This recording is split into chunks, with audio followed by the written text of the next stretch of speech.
Hello everyone, welcome to the Under 30 Chit-Chat, where we talk to Forbes Middle East 30 under 30 listers who are changing the world around them and shaping the future of the region. I'm Layan Abo Shkier, and today I'm very glad to be joined by Matteo Boffa. Thanks for being with us. Thank you so much for the invite. I'm very honored to be here today with you. I'm really happy that we met. Actually, I think the last time we met was in December during our Under 30 event in Abu Dhabi. Yes. So we have a lot of things to talk about. And I remember that day we spoke a bit about your story in a panel. But today we're going to go just deeper into that story. Fantastic. So Matteo, before we go in deep into the business and what you guys are doing today, can you tell us, for those who don't know you, who you are? How would you define yourself to others? So yeah, I used to be a very boring Swiss banker. My family used to be in banking in Switzerland since many, many years and generations. So my destiny was to start working in a bank from a very early stage, early age. In Switzerland, it's legal to start working at the age of 14. It's called apprenticeship. It's like a vocational path. And of course, I was not good enough at school to go to university. So my family pushed me gently through start working in the banking system. And I started at the age of 14 and I worked for around 10 years in the same bank and did my army service in Switzerland, which is still mandatory. I did my bachelor in marketing and communication during the weekend and week nights. And I realized that I'm not done for banking. As I was not a good student, I was not necessarily a very good employee, and I didn't really feel myself fulfilled in managing somebody else's money. So I decided to resign, went to New York to study English, which was a language which I was missing at the time. And after New York, some bad story and bad situation pushed me to find Dubai as my oasis of opportunity in the middle of the desert. And you've mentioned a lot of interesting phases that you've been through, and we will talk about these phases in details. But you mentioned one interesting thing. I know it's, as you said, it's legal to work at an early age in Switzerland. But joining the bank industry, was that, that came from just from the fact that your family has been in that sector for a long time? Or did it also come from the fact that you were interested into, pursuing that? At that age, it's very difficult to decide what you want, even for lunch or dinner. So you are in an age that you don't really know what you are and what you want. So for me, it was an easy choice because the field in front of me was prepared. I didn't have much to think. And as I said, university was a no-go because I didn't have the capability of pursuing a higher level of education. So earning money, it's something as well that was interesting for me and start to became independent financially. That's probably the way that pushed me to take this decision. But do you think was that like just way too early for responsibility to handle? Because as you said that it was too early for you to maybe know what exactly do you want to do. So how did that feel? Was it or was it really good for you in building your personality? How was that? Yeah, you have to consider at the beginning you are not managing capitals of the clients. You basically do coffee, make copies, and just open the door to clients and help managing the administration of some of your managers. So I think that was extremely important to understand how to enter in the world of the adults.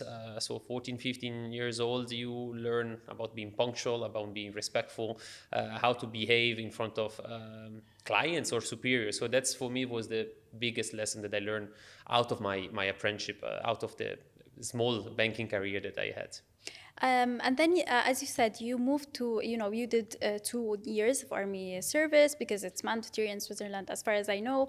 And then you moved after that to New York to study English. So how was that move to a completely new country, doing a completely new adventure, learning something new? How was that era for you?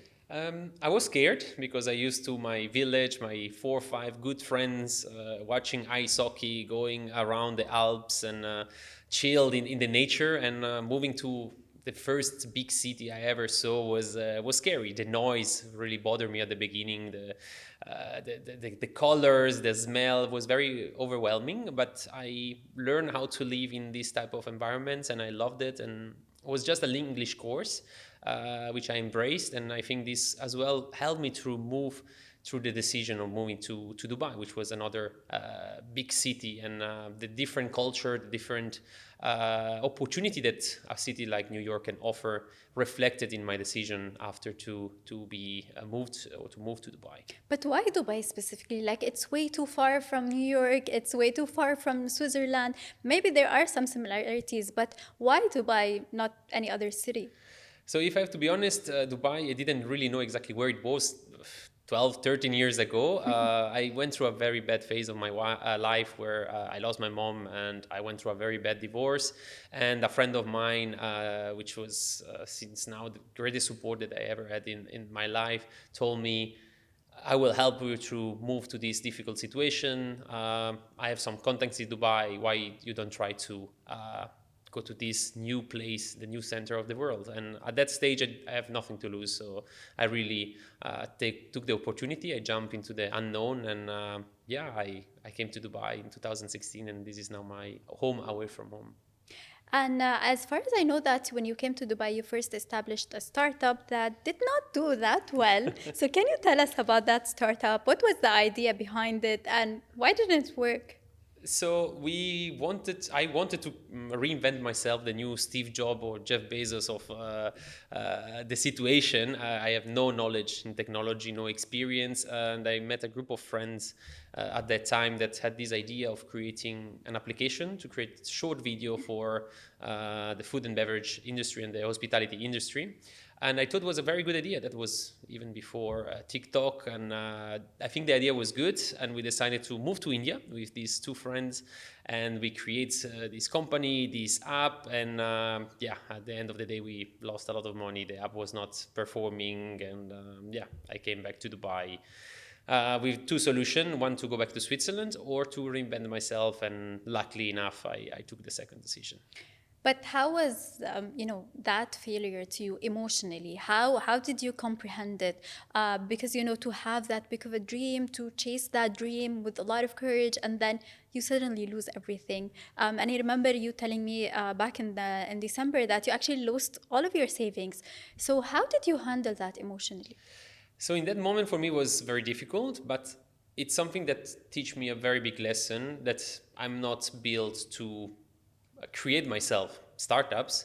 I rather invest in people with good idea, good energy, a lot of time, and no money. So I realized entrepreneur for me is not create something from zero, but is believing in somebody that has good potential with no money. So that's what I started doing, investing very small capital into extremely early startup, and along the way I was able to do some exit and reinvest the capital. So for me that was the realization: Matteo, you're not, again, a good student, a good employee, a good creator of startup. Maybe what you can do is using your ability on discovering something new. That's really interesting, because for some reason, I personally, although I've worked a lot with, I met a lot of investors and entrepreneurs, but to me, the two words are kind of similar. Whoever is an investor at the end of the day is an entrepreneur or a businessman. But then now you mentioned that maybe they are not the same exact thing. So can you tell us from your point of view and from your experience, how different, or what's the difference between an investor and an entrepreneur? That's a very tough question. An investor is somebody that necessarily doesn't have the knowledge to create something, as I mentioned, but is somebody that has a financial power that can be distributed or invested or gambled, if you can say, in a good idea or in a good person. So an entrepreneur is somebody that wants to create something, has ambition, and has the idea and not necessarily money. So that's create a perfect match between the two parties. Again, it's for me a fantastic opportunity to discover great people that not necessarily had the same luck that I had in life, in being born in Switzerland and raised there. But at the same time, they're way more ambitious than me, and they put so much energy. And for me, it's a learning curve. So me as an investor, I think I learn way more than entrepreneur learn from me. And How can you define a good entrepreneur, a good founder? Because as you mentioned, you invest in at a very early stage in a startup. So at that point, you don't have the numbers really to tell you if you are. So it's more or less, as you mentioned, it's a gambling process. So, and I know that you have a very special way in getting to know your founders. So tell me about that. How do you tell a So good founder from? the 51%, in my opinion, and many people will not agreeing with me, it's 51%, it's made by the human factor.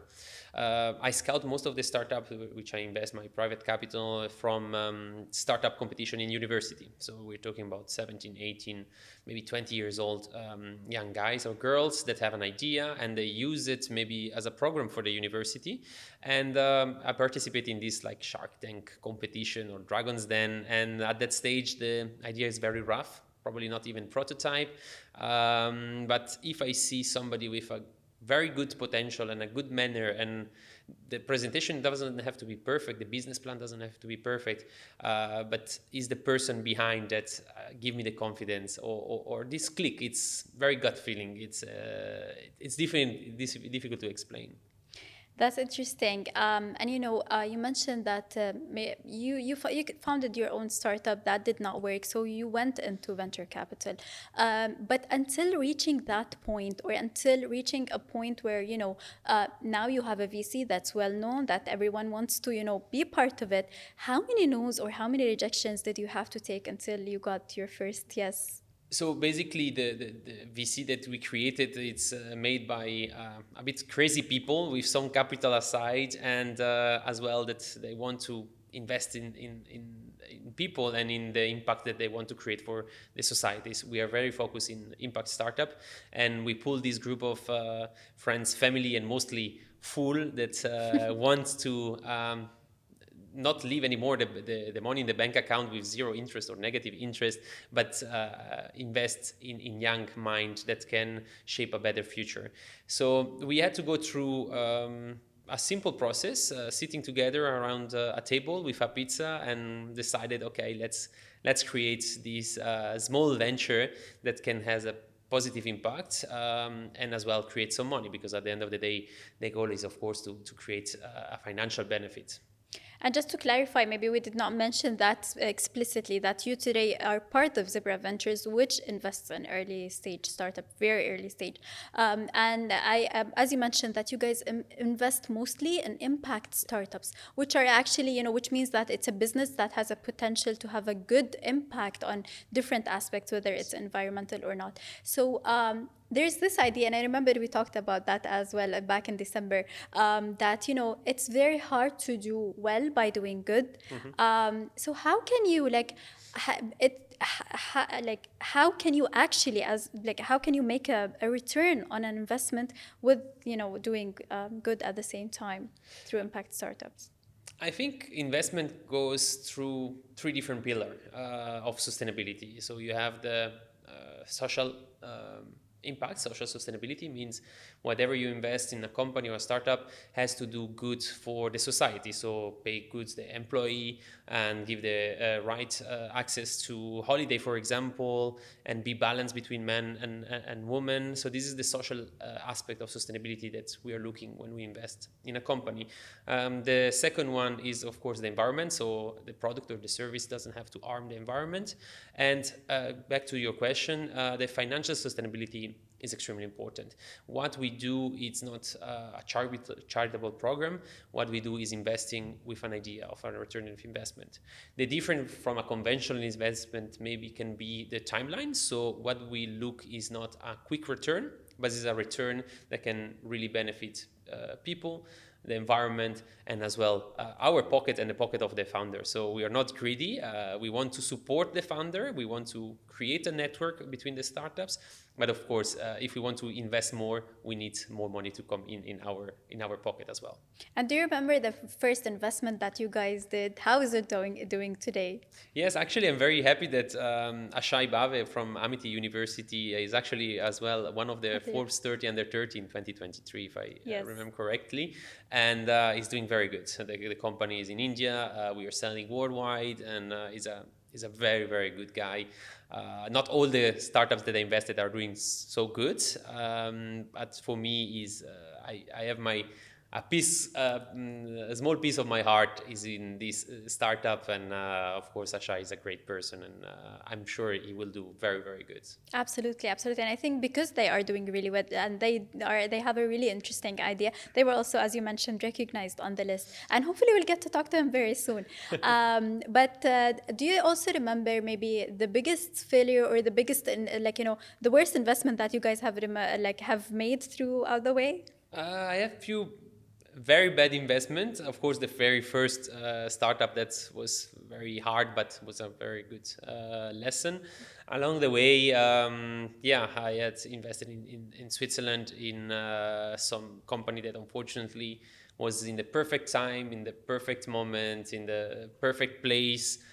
Everything was fantastic, but again, the human factor made this startup fail, unfortunately. So that's as well taught me how much important is the person behind the startup, because as an investor, you're not necessarily involved in the day-to-day operation. Especially for me, I invested in more than 10 startups, so for me it will be impossible to dedicate 2-3 hours a day per startup. It's physically impossible. So the person that managed the company or the idea or the project or the product has to be really good. And we are going back to the 51% of the human factor. Absolutely. And, you mentioned that you have invested in startups here, somewhere else around the world. But if we want to focus on the Middle East as an environment for startups, and we know that it's kind of booming nowadays, what kind of unique opportunities have you noticed in the startup ecosystem in the Middle East? In the Middle East, it's very interesting, the ecosystem for VC, so for investing for big company, family office, slightly smaller company, and you have few groups of angel investor. What was missing is that very, very little investor are risking capital into the extremely early stage. This is why Zebra Ventures were created, was not necessarily create super quick and big return, is to really give an opportunity to the founders to really get the first 10, 20, $30,000 and kickstart their idea. And most of the students are from India, Pakistan, Bangladesh, so there are very little opportunity for them to use their own money, but they are very dedicated, and we are very happy to be probably the only one in the region that can help them through their dreams. From your point of view, how do you see, or what's your vision for Zebra Ventures? Because as you mentioned, you guys, what you do is very, very unique. It takes a lot of effort and belief, and sometimes gambling to believe in such an early startup. And it's not it's not an easy thing for an entrepreneur to invest in such a risky environment. So where do you see Zebra Ventures in the future? So at the moment we are doing something that I think it's good or very good. It's sponsoring event in university here in the UAE and in Switzerland at the moment, where we bring a small cash prize for the best startups or the most unique startup or the best pitch, for example. And this support the university. And at the same time for us is having a platform where we don't have to really organize the events. We get 20 maybe startup in one day or half a day pitch. So we have a big pool where we can select the good gems or the hidden gem in the UAE. And of course, these are very early stage, so kind of cheap for us to go and get some shares.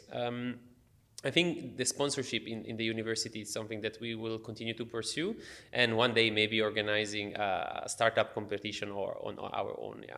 Hopefully, and I really look forward to that.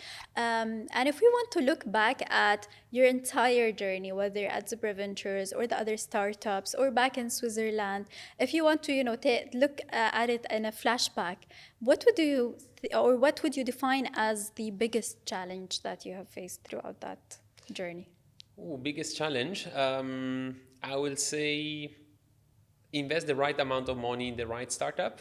If I was able to go back, I would not probably invest in certain startups that make me lose money, and I would have doubled the investment in some of them that are doing very good. So the timing, it's probably a problem or factor of unsuccess, and as well recognizing the start for what they really are. But this is part of the game, and it's a problem, it's a challenge, but it's as well make it fun and a bit of risk, put a bit of pepper in my daily life. So that's for me is a challenge, and as well is a great opportunity, and is a pleasure for me to be in this type of environment. Absolutely. And speaking of your daily life, if you want to know more about how your day goes, can you like take us through your day, a day in the life of Matteo? Yes. I have to admit, I'm not a 5 a.m. club person. I have to admit, I don't wake up extremely early. I don't do yoga at 6 in the morning on the beach. I'm not this type of person. I tend to invest my time mostly in networking events, which are in the evening. Where I have the opportunity of participating in different business council, for example, the Swiss Business Council, yeah. French, German, Italian, or American CHAM as well. And that's for me is a good investment of time where I can be more myself and surround myself with opportunity. At normal day, it's going through different emails, different board meeting reports, looking into the different startups and how to create value, how me as an investor and board member in most of the case can bring value to the startups, creating this type of opportunity, new markets, for example. So this is a very unique day. Every day is different because there is so many dynamics that change every single day. But that's the nice part. So I don't have to take many decisions during the day, but some of them are quite important to pivot or to increase the opportunity of a startup to succeed. And there's something interesting that you mentioned, that maybe you're not the 5 a.m. club person. You don't do the regular things that we hear founders or entrepreneurs or investors doing. And I told you, I was speaking a few days back to to a VC founder, and I noticed that some of the founders or entrepreneurs find it really difficult to balance between their work and their lives or personal life. And you told me that you have a family now. So how can you actually balance or find the balance between the business and a personal lifestyle? So I'm lucky enough to have a fantastic wife, which is a teacher here in Sharjah actually, and she works 4 days a week because she works in Sharjah, as I mentioned, and the fact that we have plenty of spare time to spend together, this helps me a lot to just take time for myself and to spend with her. And during summer, the hot period here in the UAE, I tend to travel with her in Asia for a few reasons. One is it's cheaper sometimes to travel to Southeast Asia than do nothing in Dubai, because Dubai is quite an expensive city, and as well to explore new culture, new places, and find new opportunity of investment. This happened, for example, when I went in Mexico, and I found a fantastic startup, I invested in it, and now this is giving me a 5x of my investment. So I was in holiday, I would say, and I had the opportunity to find this group of entrepreneurs from a university there, and I invested the money, and that was casualty, maybe being in the right place in the right moment, but you have to create your opportunity, and people that just tend to stay in the same place, same environment, it's difficult for them to open the mind to new opportunity or have access to new opportunity. Absolutely. And, as we spoke, you've worn a lot of hats throughout your life, from a banker to maybe a student at some point, entrepreneur, founder, investor, a husband now. So which of these characters do you identify more, or do you think that has impacted you or shaped who you are today, actually? So the one that scares me the most is the father role, which is hopefully coming soon, still this year. That's the scary part, the most exciting startup of my life. It is. And of course, the head of being a good husband reflect into different roles as an investor, being a good person, being try to be an entrepreneur is a different aspect of my personality. I will not say, okay, I was in the army, so part of my personality is related to be part of the army, and being a banker helps me to crush the numbers when I evaluate a startup. So I will maybe consider as a multiple personality. So I'm not Matteo the investor. I'm Matteo the person that's love to grab new opportunities as a husband, as a future father, as an investor, and etc. And throughout all of these phases, what's one value you think that you have learned and you still hold on in every meeting, in every, part of your life? What's one value you think is the most important that you've learned? I think kindness. My mom passed when I was very young, and she always told me, be kind, be respectful, and this will reflect you in everything that you do in every day. And you never know what can happen to you, and we are privileged. Again, I find myself very privileged in what happened to my life so far. So I think being kind to the next person is very important. And though you don't have to be kind because you expect something back, just smile and take every opportunity that life gives you as a gift.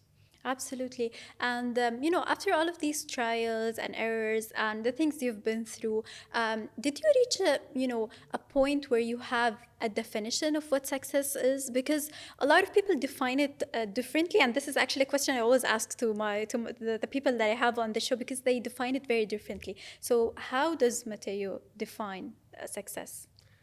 Again, very difficult question.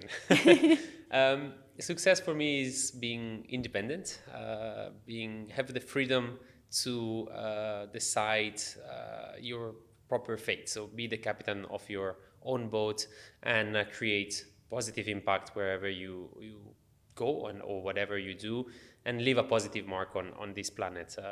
Again, many people have many problems. I try to, or tend to, identify small problem and not necessarily important, and dedicate my time and my energy to things that really matter. That can be family, can be a relationship with the people that surround me. Absolutely. And if, we said that you've tried so many things, but is there just one thing that you still dream of trying or doing? Is there anything that you actually want to do that you still didn't try? Yeah, so my dream is to end up in Forbes 50 under 50. So I don't know if I can already ask for it. No, I'm joking. No, for me, traveling, I think it's very important, and give a good life to my family, and be respectful, and live the moment. We never know what can happen to us. So yeah, every morning with a smile, and it's easy to say, and again, being really knowledgeable about the luck that I got in my life. So that's important. Absolutely.